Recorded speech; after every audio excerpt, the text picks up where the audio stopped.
नमस्कार दोस्तों। तो आप देख रहे हैं कि जीके स्ट्रॉन्ग कैसे करें। जीके स्ट्रॉन्ग करने के लिए सबसे पहले चाहिए कि आप अच्छे तरीक़े के पुस्तक को पढ़ें और उससे रिलेटेड जानकारी को लें। लेकिन सबसे बड़ी समस्या ये हो जाती है कि हम उस पुस्तक में ही अगर हम कोई बुक पढ़ रहे हैं तो हम किस तरह के बुकों को पढ़ें, किस तरह के बुकों को पढ़ें और उस बुक में क्या पढ़ें जिससे हमारा जीके जो है स्ट्रॉन्ग हो जाए।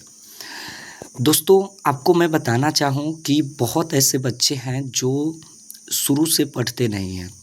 जैसे शुरू से पढ़ते नहीं हैं का मतलब ऐसा बिल्कुल नहीं है, वे लोग पढ़ाई तो करते हैं, किंतु समस्या ये हो जाती है कि वे लोग क्लास 6, 7, 8, 9, 10 जैसे क्लासों को अच्छे से नहीं पढ़ पाते और ख़ास करके सोशल साइंस वाले सब्जेक्ट को तो बिल्कुल नहीं पढ़ पाते।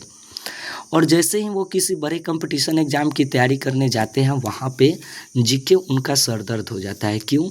क्योंकि अब उनको सोशल साइंस की हर सब्जेक्ट को उन्हें पढ़ना होगा और काफ़ी डीप में पढ़ना होगा और काफ़ी स्ट्रॉन्ग तरीके से पढ़ना होगा, क्योंकि जिस लेवल के अकॉर्डिंग वो पढ़ते हैं उसके अकॉर्डिंग उनकी रिजल्ट जो है नहीं हो पाएगी।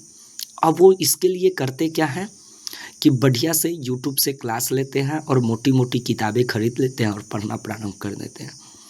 तो जीके स्ट्रॉन्ग करने का ये तरीका बिल्कुल गलत है। सबसे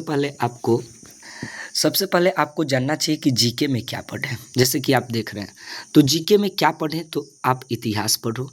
इतिहास में आपको दो तरह के इतिहास पढ़ना है, एक पूरे विश्व का इतिहास और एक भारत का इतिहास। भारत के इतिहास में 3 कालखंड, प्राचीन भारत, मध्यकालीन भारत और आधुनिक भारत, ये तीनों पढ़ना है।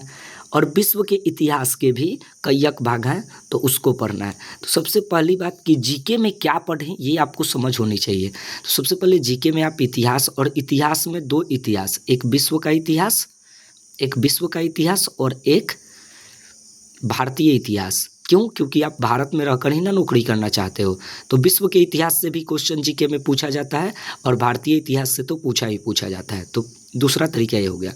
उसके बाद भूगोल में 2 तरह के भूगोल, विश्व का भूगोल और भारत का भूगोल, ठीक।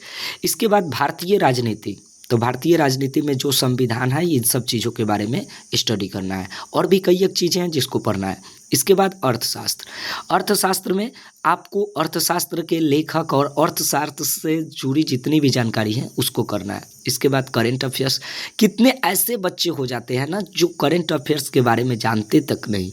और करेंट अफेयर्स को स्ट्रॉन्ग करना, अगर आप न्यूज़पेपर पढ़ते हो तो खुद स्ट्रॉन्ग हो जाएगा, लेकिन आपको फुर्सत कहाँ कि ऐसे कामों को करो, है ना। आप इंस्टाग्राम पे रील देखो और कहो कि मेरी जॉब नहीं होगी, है ना। आप ये करने में तंग रहते हो, तो ऐसे करने से भाई साहब पढ़ाई नहीं होगी।